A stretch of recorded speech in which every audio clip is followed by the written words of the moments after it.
Sea bendito el nombre del Señor.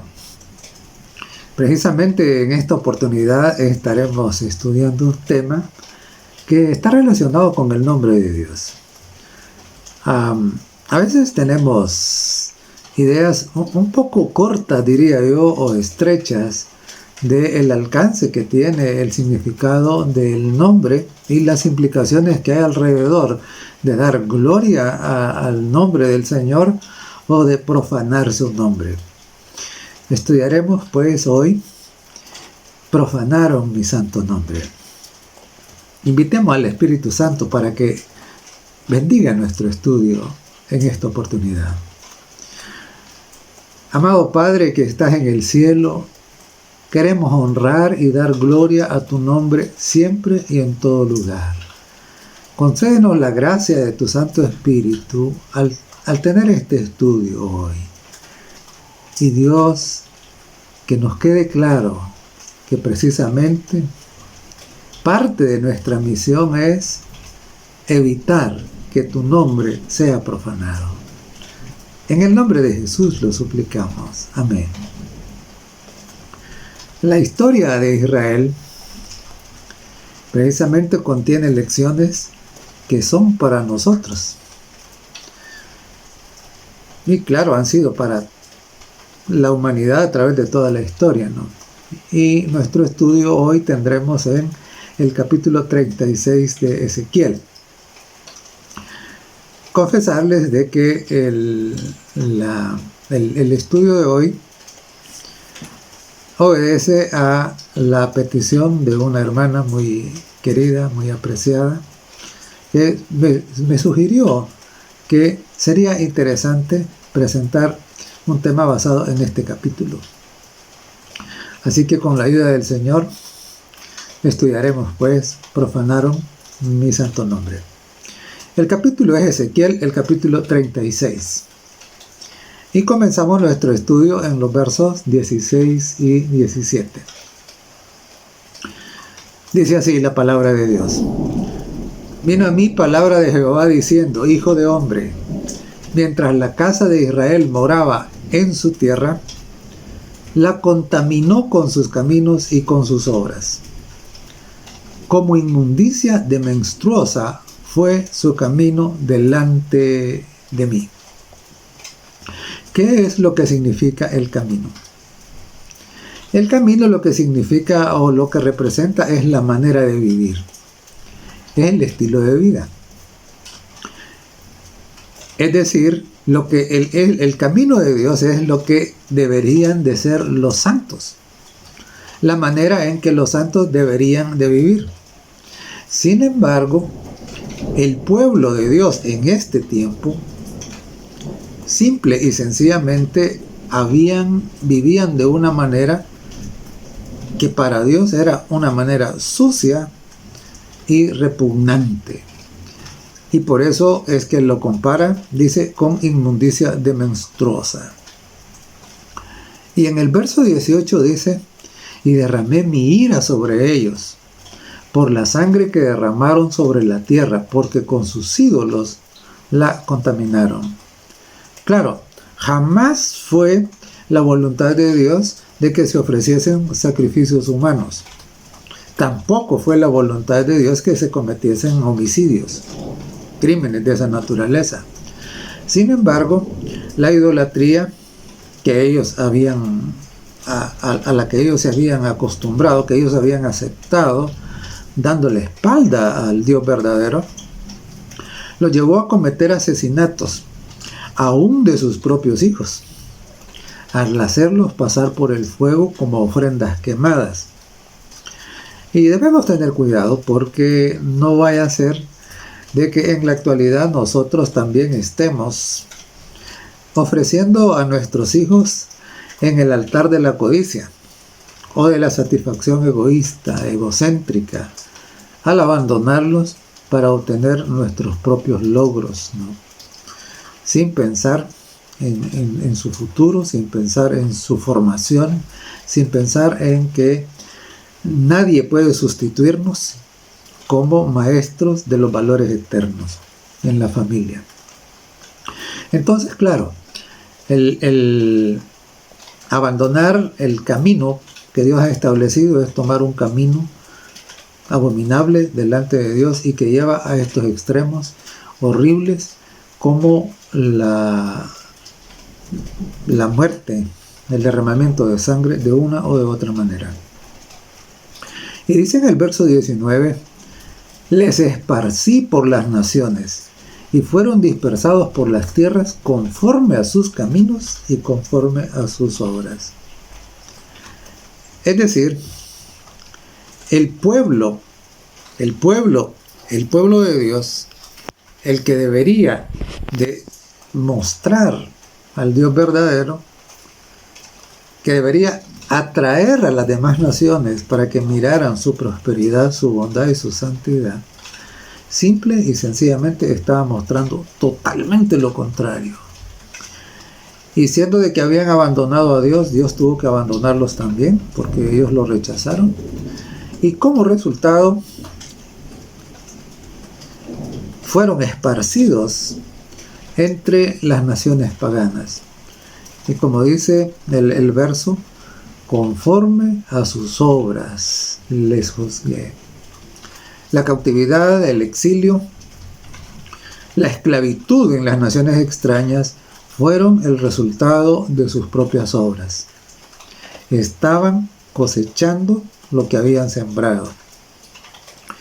Claro, nosotros también tenemos la advertencia, ¿no? La Biblia desde tiempos antiguos ha estado advirtiendo de que Dios no puede ser burlado. Es como dice en Gálatas el capítulo 6 y el verso 7. No os engañéis, Dios no puede ser burlado. Lo que el hombre sembrare, eso también segará. Entonces, claro, ellos habían sembrado maldad y como resultado no podían cosechar bienaventuranza. Dios no mantiene a nadie obligado. Si alguien quiere alejarse, Dios lo deja irse. Nos ha dado libertad de escoger. Y esto está claro en la parábola del hijo pródigo, por ejemplo, ¿no? Ahora, pero nosotros jamás debemos olvidar que cualquiera que traiciona a Dios, cualquiera que abandona a Dios, que se aleja o desprecia a Dios, está sembrando su propia ruina. No lo olvide nunca. No lo olvide nunca. Ojalá toda la humanidad pudiera comprender esta verdad. Es una verdad simple, pero es una verdad profunda. Cualquiera que traiciona, aleja, desprecia o le da la espalda a Dios, está sembrando su propia ruina. Porque cosechamos lo que hemos sembrado. Y continuamos en Ezequiel, del capítulo 36 y el verso 20. Dice: y cuando llegaron a las naciones, ¿a dónde fueron? Profanaron mi santo nombre, diciéndose de ellos: estos son pueblo de Jehová, y de la tierra de él han salido. Claro, a veces nosotros tenemos la idea de que profanar el nombre de Dios es cuando nosotros deliberadamente expresamos palabras ofensivas en contra de Dios. Y por supuesto, sí, eso es una manera de profanarlo, pero hay otra manera que es todavía peor. Bueno, no sé si es peor, pues, pero hay otras maneras en que podemos profanar el nombre de Dios. Y el caso particular del que estamos considerando en el capítulo 36 de Ezequiel es que precisamente cuando el pueblo de Dios fue llevado a la cautividad, las naciones que los habían llevado cautivos llegaron a pensar que los dioses paganos de ellos, que por cierto no son dioses, sino que eran falsas ídolos creados por ellos mismos, entonces eran superiores al verdadero Dios. Es decir, que la idea es que el Dios de Israel era inferior, que tenía menos poder y que no había podido defender a su pueblo, y que por lo tanto ellos habían sido llevados como esclavos para servir a aquellas otras naciones cuyos dioses eran superiores. Entonces, claro, la profanación del nombre de Dios obedecía a que esta gente, precisamente, al apartarse de Dios, la había rechazado y no le había dado la oportunidad de que Dios mostrara su poder en ellos, ¿no? Y entonces ahora el prestigio de Dios, el honor de Dios, había sido deshonrado gravemente ante las naciones. Y en el verso 21 del capítulo 36 dice: pero he tenido dolor al ver mi santo nombre profanado por la casa de Israel en las naciones a donde fueron. Israel precisamente fue establecido para ser la luz del mundo, para ser la sal de la tierra, para mostrar a las naciones el Dios verdadero. Para eso es que Israel había sido establecido, ¿no? Para ser la agencia que diera a conocer al Dios verdadero ante los pueblos del mundo.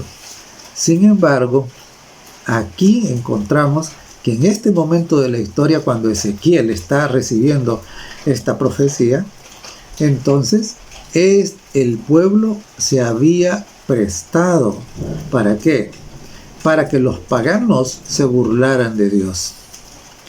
En vez de mostrar la grandeza del Dios eterno, ellos habían, con sus malos caminos, habían traicionado a Dios y se habían prestado para que las naciones paganas despreciaran al Dios verdadero.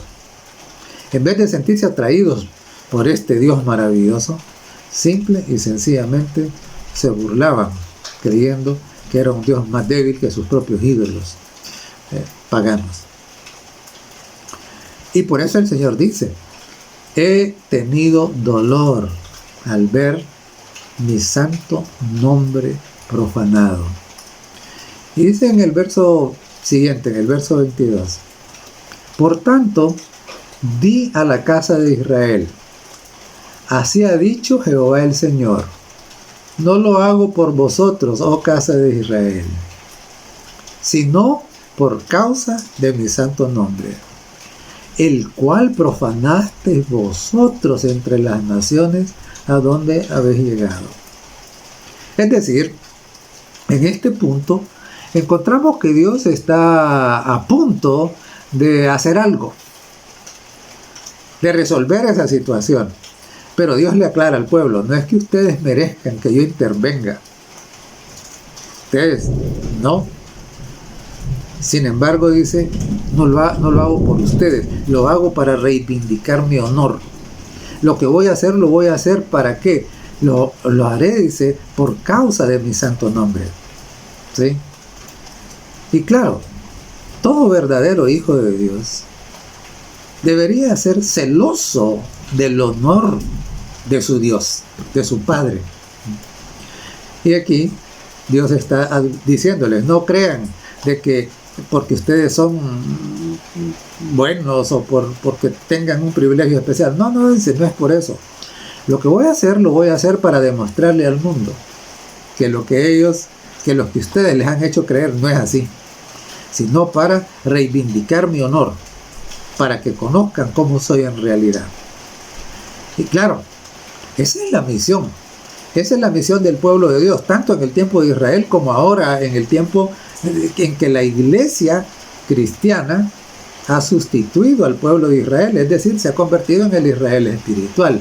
Dice en 1 de Pedro capítulo 2 y el verso 9: vosotros sois linaje escogido, real sacerdocio, nación santa, pueblo adquirido por Dios. ¿Para qué? ¿Para recibir privilegios? No. Dice: para que anunciéis las virtudes de aquel que os llamó de las tinieblas a su luz admirable. Es decir, el pueblo de Dios existe para dar a conocer las virtudes del Dios eterno, del Dios todopoderoso, del Dios que todo lo sabe, de ese Dios amoroso de ese Dios lindo. Para eso existe el pueblo de Dios. Y claro, para eso existía Israel. Para eso existe el pueblo de Dios ahora. Existe para eso. Esa era la misión del antiguo Israel. Y sigue siendo la misión de la iglesia hoy, el Israel espiritual. Sin embargo, ellos habían hecho lo contrario. En vez de mostrar las virtudes y la grandeza de su Dios, le habían hecho quedar en ridículo ante los ojos de los paganos. Tengamos cuidado. Tengamos cuidado. No vaya a ser que nosotros cometamos el mismo pecado de deshonrar a Dios con nuestros malos caminos ante los incrédulos. Y luego en el verso 23 del capítulo 36 de Ezequiel dice: y santificaré mi grande nombre profanado entre las naciones, el cual profanaste vosotros en medio de ellas. Y sabrán las naciones que yo soy Jehová, dice Jehová el Señor, cuando sea santificado en vosotros delante de sus ojos. En otras palabras, ¿qué es lo que está diciendo Dios aquí? Dios estaba diciendo, esto no se va a quedar así. Voy a hacer algo, dice, ¿para qué? Para reivindicar mi honor. Ese honor que ustedes han comprometido. Para que ellos entiendan quién soy yo. Claro. Dios estaba entonces, ¿qué? Estaba a punto de hacer algo para rescatar la honra que su propio pueblo le había quitado. Y, insisto, haciéndole quedar mal ante las naciones. Recapitulando un poquito, la misión del pueblo de Dios es que el resto de los habitantes del planeta conozcan las virtudes de ese Dios poderosísimo que trajo todo a la existencia solo con el poder de su palabra. Es que conozcan el amor inmenso de ese Dios maravilloso que estuvo dispuesto a ¿qué? Estuvo dispuesto a tomar nuestra humanidad y morir en la cruz para salvarnos. Esa es la misión. Es dar a conocer las virtudes de ese Dios maravilloso, para que las naciones, entendiendo cómo es el Dios creador, el Rey del universo, entonces se sientan atraídos hacia Él y quieran venir y quieran entrar en una relación de comunión íntima con Él. Será la misión. Entonces ahora el plan de rescate de Dios, de su honor, de su nombre, para que los demás entiendan en realidad cómo es que es Él, pasaba por rescatar a Israel. Por eso pasaba. Porque no olvidemos, al ser llevados cautivos, entonces ellos pensaban, bueno, su Dios es débil, no los puedo defender. Entonces ahora el Señor dice, bueno, dice en el verso 24, yo os tomaré de las naciones, y os recogeré de todas las tierras, y os traeré a vuestro país. Esparciré sobre vosotros agua limpia, y seréis limpiados de todas vuestras inmundicias, y de todos vuestros ídolos los limpiaré. Entonces, claro, recordemos que Dios está haciendo esto no porque los israelitas lo merecieran, lo está haciendo para rescatar el honor de su nombre. ¿Y qué es lo que va a hacer? Dice que los va a recoger de donde habían ido, los iba a traer, y al traerlos, y no solamente los iba a traer, sino que al traerlos, dice que les iba a transformar, los iba a limpiar de sus inmundicias, para mostrar el poder, para que quedara claro quién es el Dios verdadero. Dios haría una obra de rescate y transformación de su pueblo desobediente. Insisto, no porque ellos lo merecieran, sino por pura gracia, por pura gracia, para que los demás comprendieran que el Dios de Israel es como, es misericordioso, es todopoderoso, y para que al conocerlo, ellos también quisieran adoptarlo o recibirlo como su Dios. Y como parte de ese plan de rescate, dijo que los iba a traer, dijo que los iba a limpiar de sus ídolos, pero especialmente encontramos en el verso 26, yo diría que el más grande de todos los milagros. Dice, os daré corazón nuevo y pondré espíritu nuevo dentro de vosotros y quitaré de vuestra carne el corazón de piedra y os daré corazón de carne. Es interesante. Los traería, los limpiaría y ahora les daría el regalo de un corazón nuevo. Ese corazón que anhelaba David en el Salmo 51:10, cuando dice, cree en mí, oh Dios, un corazón limpio. Ese corazón. Y dice el verso 27, que es el que sigue, y pondré dentro de vosotros mi espíritu, y haré que andéis en mis estatutos y guardéis mis preceptos y los pongáis por obra. Claro, Dios está haciendo una obra de restauración completa desde la misma raíz que es el corazón del ser humano. Y al recibir el Espíritu Santo, por supuesto, ya no iban a seguir con las obras malvadas. Esas obras abominables que Dios comparó con ¿qué? Con la menstruación de una mujer. Ya no. Ahora, ¿cómo serían? Ahora dice que serían obedientes a sus mandamientos. Y claro, y al ser obedientes a sus mandamientos, entonces esas promesas que encontramos allá en Deuteronomio del capítulo 28 de bendición para los que son obedientes serían suyas. Dice en los versos 28 al 30, habitaréis en la tierra que di a vuestros padres, y vosotros me seréis por pueblo, y yo seré a vosotros por Dios, y os guardaré de todas vuestras inmundicias. Y llamaré al trigo y lo multiplicaré. Es decir, los iba a prosperar, no les iba a faltar el alimento. Y no os daré hambre. Multiplicaré asimismo el fruto de los árboles y el fruto de los campos, para que nunca más recibáis oprobio dentro de las naciones. Entonces, claro, los rescataría, los limpiaría, les daría corazón de carne, les daría su Santo Espíritu y, como consecuencia lógica, entonces las bendiciones prometidas en Deuteronomio, el capítulo 28, de los versos del 1 al 15, se harían efectivas para ellos.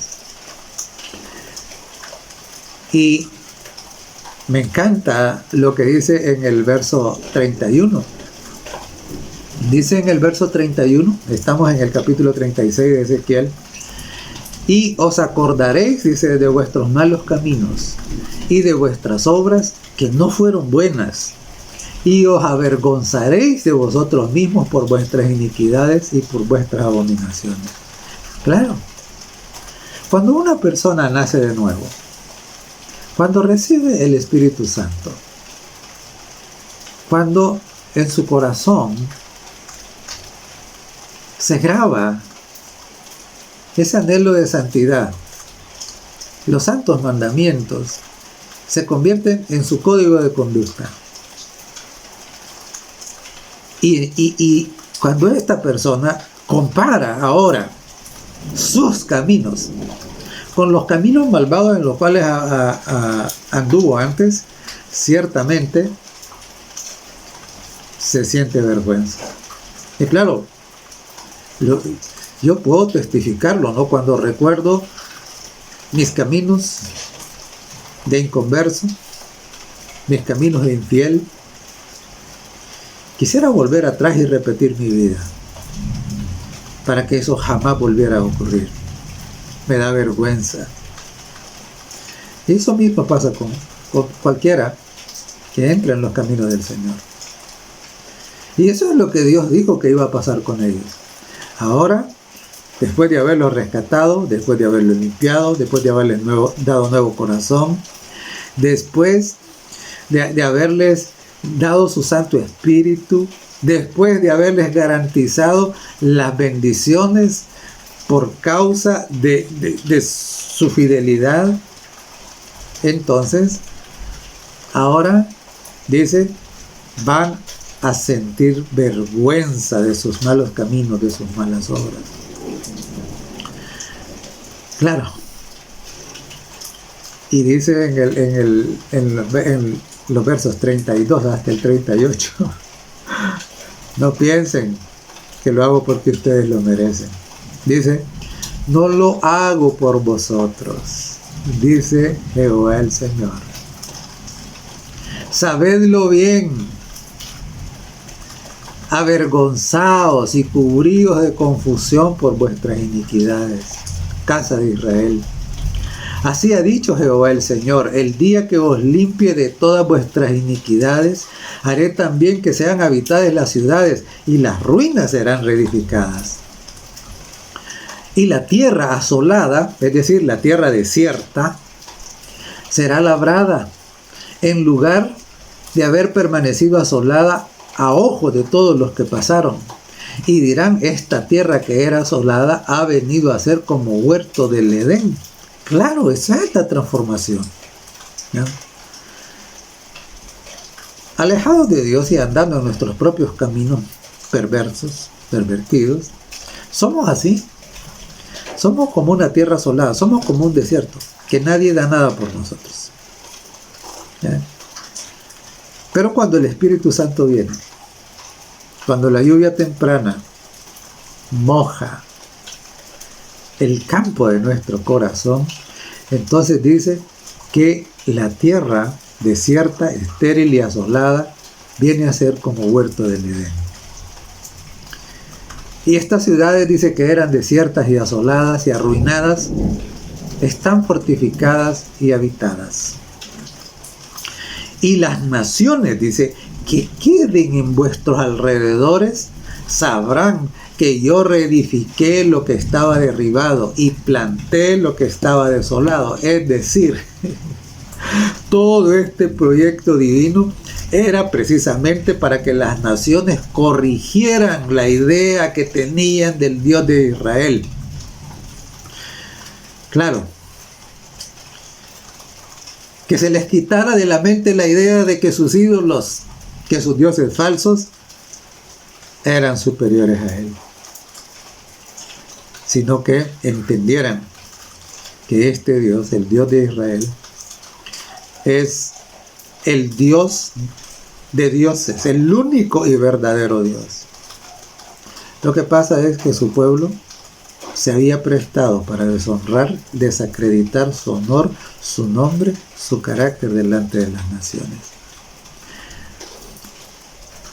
Repito, y las naciones que queden en vuestros alrededores sabrán que yo reedifiqué lo que estaba derribado y planté lo que estaba desolado. Yo, Jehová, he hablado y lo haré.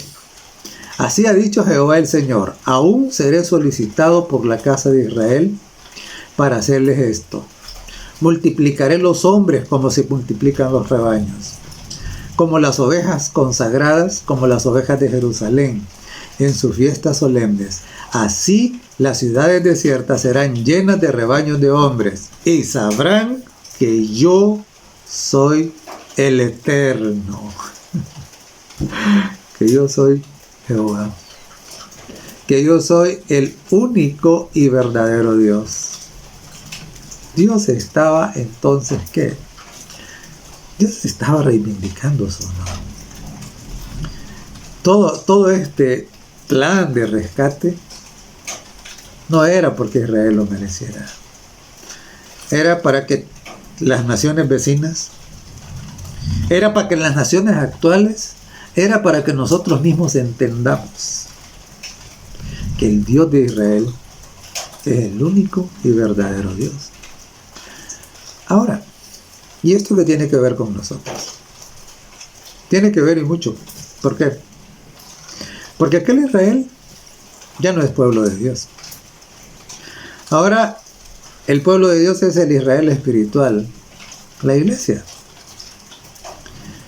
Y la pregunta es, ¿daremos a conocer a Dios y su gran poder transformador con nuestros caminos? Nuestros caminos, nuestra vida, nuestra conducta, nuestro testimonio, ¿va a profanar el nombre de Dios?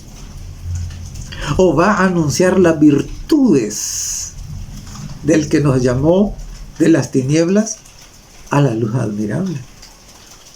¿Profanaremos su nombre representándolo mal ante el mundo? Hermanos, qué triste y qué feo es cuando la gente mira las malas obras de alguien que profesa ser cristiano y dicen, mire, y es cristiano. ¿Qué está haciendo? Está denigrando al Señor, está deshonrando su nombre, está profanando su nombre, le está haciendo quedar mal. Y nosotros debemos entender esto. A veces los seres humanos llegamos a pensar, y nosotros, especialmente los cristianos, deberíamos de mantener esto presente toda la vida. A veces oímos expresiones como esta: a nadie le importa lo que yo hago. Sí, cómo no, sí importa. Porque no es solo su honor el que esté en juego, no solo su prestigio. Al final, nuestro honor o nuestro prestigio es secundario. Pero cuando el nombre de Dios ha sido invocado sobre nosotros lo que hacemos va a traer honor a Dios o va a profanar el nombre de Dios. Entonces, claro, no es un asunto de que vamos a mantenernos en los caminos de Dios para ganar la salvación. Dios nos ha salvado por gracia. Pero vamos a mantenernos en sus caminos siendo obedientes y fieles, porque el celo por el nombre de Dios llena nuestro corazón y llena nuestra vida. Porque queremos que el mundo entienda que Dios es santo, que Dios es maravilloso, que Dios es todopoderoso, que Dios es misericordioso, que Dios es un Padre amante, para que todos se sientan atraídos a venir a Él. Entonces, claro, no es un asunto solamente de mi vida, de mi salvación, de mi nombre. No. Es un asunto de ¿qué? De que el nombre de Dios está en juego. Entonces, ¿viviremos para honrar el nombre de Dios? ¿De qué cree usted que está hablando el apóstol cuando dice: si pues coméis o bebéis o hacéis otra cosa, hacedlo todo? ¿Para qué? Para que el nombre de Dios no sea profanado. Para que en vez de ser profanado, reciba gloria. Y eso es precisamente lo que dirige nuestra conducta, ¿no? Lo que dirige nuestros caminos, nuestro estilo de vida. Eso es. Y por lo tanto nosotros no podemos no podemos vivir en rebelión. No podemos pretender ser hijos de Dios, ser pueblo de Dios y vivir como viven los paganos y viven los rebeldes. Porque eso deshonra el nombre de Dios. Permitamos que Dios nos dé, como en aquel tiempo, ¿no? Permitamos que Dios nos dé un corazón nuevo, con sus mandatos divinos grabados en Él. Y dejemos que la bondad y la gracia de Dios sean manifiestas para que otros puedan comprender que no hay mejor manera de vivir que cobijados por la gracia maravillosa de Dios. Y que de esta manera el nombre de Dios sea exaltado. ¿Qué va a hacer? Pidamos al Señor que nos conceda la gracia, pero nosotros tenemos que decidir. Y cada mañana debemos pedir al Señor: Señor, mi nuevo corazón. Señor, tu Santo Espíritu. Concédeme tu gracia para vivir, para honrar tu nombre, para vivir para tu gloria. No me dejes caer en tentación y líbrame de profanar tu santo nombre. Recordemos, el mismo celo que sentía Jesucristo por el templo allá en Jerusalén, que era la morada de Dios en ese tiempo, ese mismo celo debemos experimentar nosotros ahora por el nombre de Dios. Y claro, esto podrá requerir que nosotros tomemos decisiones que a lo mejor no nos parezcan las más cómodas. Pero recuerde, el honor de Dios no tiene precio. La invitación, pues, en este momento es esa, ¿no? Que nunca olvidemos que Dios echó a andar todo el plan de rescate, no porque lo mereciéramos, sino para que quedara claro ante las naciones que no era como el pueblo de Dios lo había presentado. Y el desafío continúa siendo el mismo para nosotros hoy. Honremos a Dios en todo lo que hacemos. Que Dios les bendiga. Amoroso Padre que estás en el cielo, por favor, danos un nuevo corazón, danos tu espíritu, límpianos de nuestras inmundicias. Y Padre, concédenos la gracia necesaria para que si comemos o bebemos o cualquier otra cosa que hagamos, la hagamos para tu gloria. Guárdanos, Señor del cielo, de profanar tu nombre. En el nombre de Jesús lo pedimos. Amén.